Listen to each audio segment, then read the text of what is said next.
What do you think the biggest issues facing the people of Lynnwood are?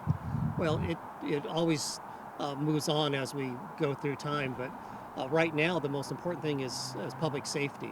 We've had a peak in street crimes, whether it be stealing from people's doorsteps or stealing their cars, or unfortunately we've also had murders here in Linwood at an incredible rate.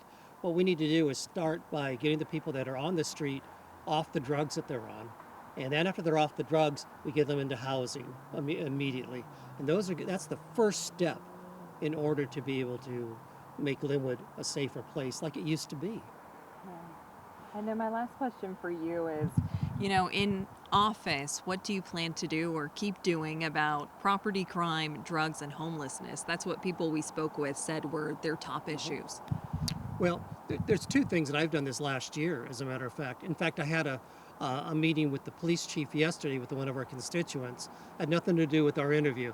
It had to do with one of my constituents that talked about some of the crime that he saw at Fred Meyer's with fentanyl in the bathrooms. And then we had a situation where we had someone have a crime throughout South County, busted his car down here on by the fire station, and then he's running around. And this particular constituent happened to be at our council meeting that night.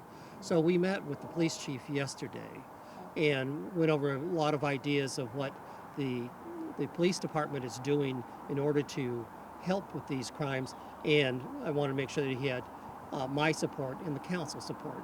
What I have done is, in the last couple of years with some of the ARPA money, no one else on the council had done this, but I had met with our previous chief and had talked to him about what we needed to get our police officers up to speed. We used to, or not up to speed, but up to the amount of police officers that we've had. And we have been lower than our 208 amount of police officers here in Linwood. So I was able to get funding for 5 police officers. That's one side of it. The other side of it is just recently, here in Linwood, we do have Evergreen Recovery Center, and they were in need of enough funds in order to be able to have a full set of nurses there.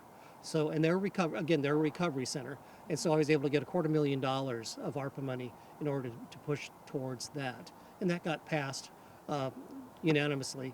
I was the only one that brought those two issues up. And one last thing, we talk about public safety and the police.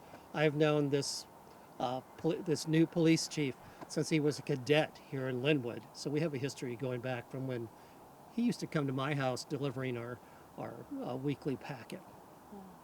Oh, thank you so